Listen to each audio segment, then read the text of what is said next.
Hello दोस्तों, आप सभी का एक और वीडियो में फिर से स्वागत है। तो दोस्तों, आज के इस वीडियो में हम प्रतिशत निकालना सीखेंगे। हम इस वीडियो में प्रतिशत के बारे में समझेंगे। जैसा कि मैंने यहाँ पर 3 सवाल लिए हैं जो कि तीनों अलग अलग है। पहला है कि 360 का 15% कितना होगा। दूसरा है 0.250 का 12% कितना होगा। तीसरा है 400% का 24% कितना होगा। इसको हम कैसे निकालेंगे, तो बहुत ही आसान और सिंपल तरीके से मैं आपको इस वीडियो में बताने वाला हूँ, ताकि आपको अच्छे से समझ में आ जाए। तो चलिए दोस्तों, बिना देर के वीडियो को शुरू करते हैं और हम प्रतिशत निकालना सीख लेते हैं। तो सबसे पहले प्रतिशत क्या होता है वो हम समझ लेते हैं। तो दोस्तों, ये जो प्रतिशत होता है इसका मतलब होता है कि प्रति 1/100, यानी कि 1/100 ये होता है प्रतिशत का मतलब। ठीक है, तो यहाँ पर देखिए, ये जो 1/100 है, जब कुछ भी नहीं रहता तो 1 रहता है ना, तो 1% का मतलब होता है 1/100। ठीक है, यहीं अगर 2% होता तो इसका मतलब होता है 2/100। अगर यहीं पर 3% रहता तो इसका मतलब होता 3/100। समझ रहे हैं आप। यानी जितना परसेंट लिखा रहेगा, जैसे यहाँ पर परसेंटेज शिफ्ट था तो इसका मतलब होता है 1/100, क्योंकि प्रतिशत के सामने आगे कुछ भी नहीं था, इसलिए यहाँ पर 1 रहेगा। तो 1 का मतलब 1/100, 1% मतलब 1/100, 2% है तो इसका मतलब 2/100, 3% है तो इसका मतलब 3/100।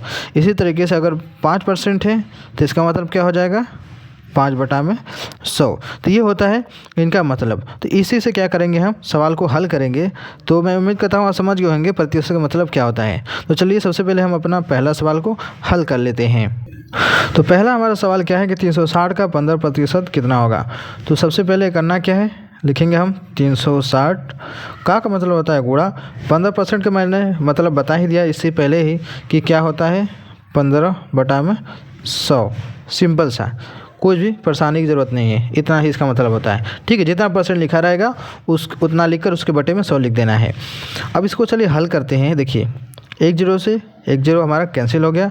अब क्या हमारे पास 36 गुणा 15/10 है। तो इसको हम और हल कर सकते हैं। देखिए कैसे, देखिए 10 से ये 15 है तो 5 से ये कट सकता है। देखिए 5 दूनी की 10, 5 3 15, 3 बार में कट गया ऊपर वाला। तो इसको जो बचा उसको लिख लेते हैं 36 गुणा 3/2 है।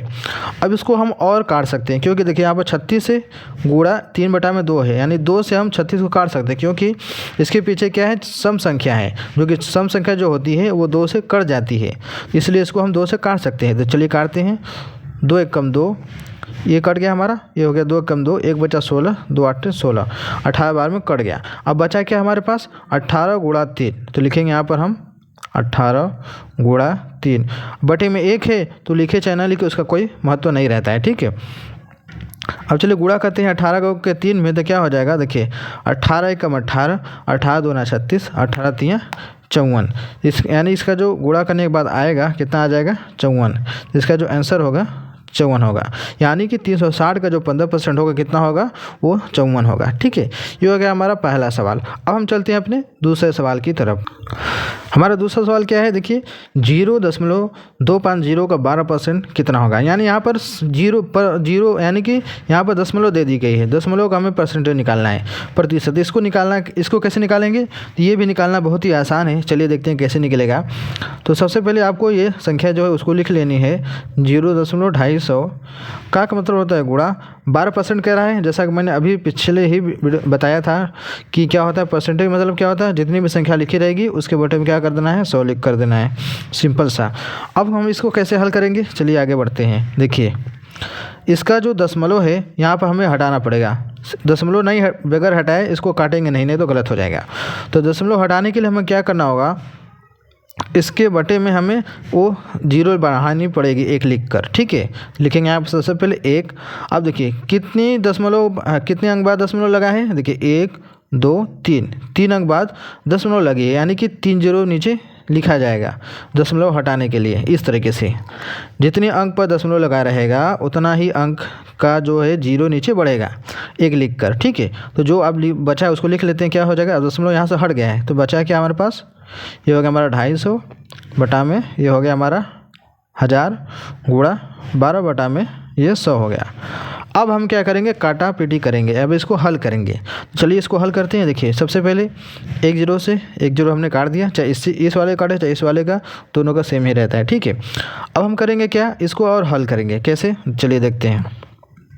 ये 25 गुणा 12 बटा में 100 है, तो क्या करेंगे 25 और 12 का सबसे पहले गुणा कर देंगे। तो इसको चलिए हम इस तरीके से लिख लेते हैं, 25 गुणा 12 बटे में, ये देखिए 100 गुणे 100 है, जब गुणा इसका दोनों का आपस में करेंगे तो यहाँ पर 4 जीरो लिखा जाएगा, ठीक है, इस तरीके से। अब चलिए इसका गुणा करते हैं, क्या हो जाएगा, 12 पंजे 60 के जीरो हाथ से लगा 6, 12 दूना 24, 6 30, तो एक हमारा 300 बटे में क्या हो जाएगा, ये 10,000, इस तरीके से।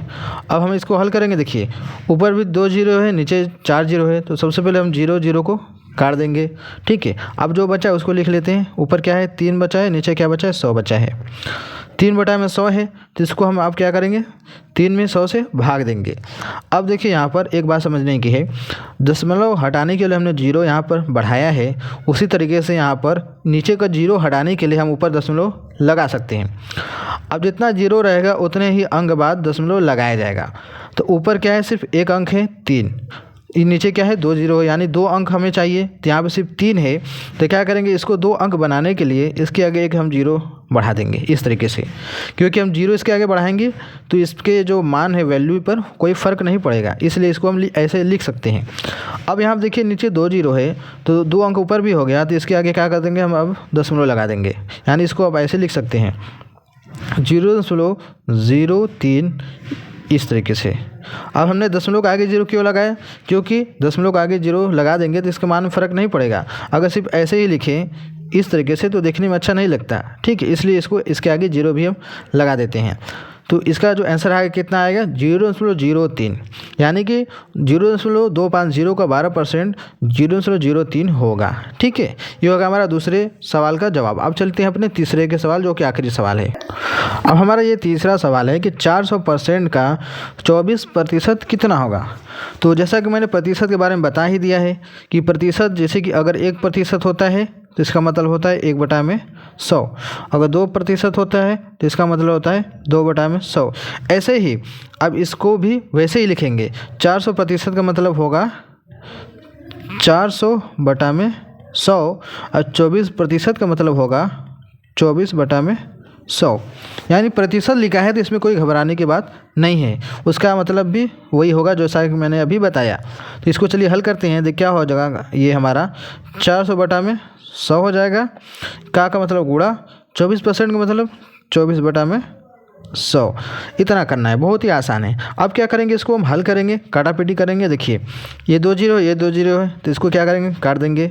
अब बचा क्या है, 4 गुणा 24/100 है, तो इस तरीके से लिखेंगे 4 गुणा 24/100। अब इसको हम चाहे काटे चाहे नहीं काटे, वो आपके ऊपर है, ठीक है। अगर इसको हम काट देते हैं तो कितने बार में कट जाएगा, देखिए ये 4 से अगर हम काटें, ठीक है, तो ये कट जाएगा, लेकिन दशमलव में आ जाएगी संख्या, तो इसलिए हम नहीं इसको काटेंगे, इसे ही रहने देंगे, गुणा कर देंगे। देखिए 24 गुणा 4 में करें क्या होगा, 4 चौका 16, 6 80 लगा 1, 4 दूनी का 8 1 9, कितना हो जाएगा, ये 96/100 हो जाएगा, इस तरीके से।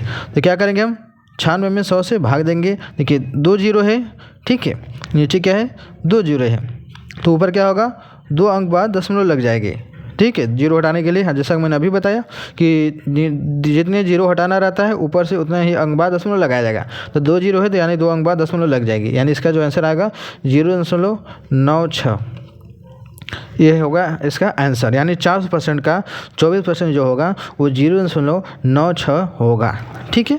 तो इस तरीके से क्या करते हैं, हम इसको हल करते हैं। तो दोस्तों मैं उम्मीद करता हूँ आप प्रतिशत के बारे में समझ गए होंगे कि प्रतिशत के सवाल कैसे लगाए जाते हैं। तो वीडियो अच्छी लगी होगी तो वीडियो को लाइक करना ना भूलिएगा, चैनल पहली बार सब्सक्राइब कर लीजिएगा। तो चलिए मिलते हैं एक नए वीडियो में।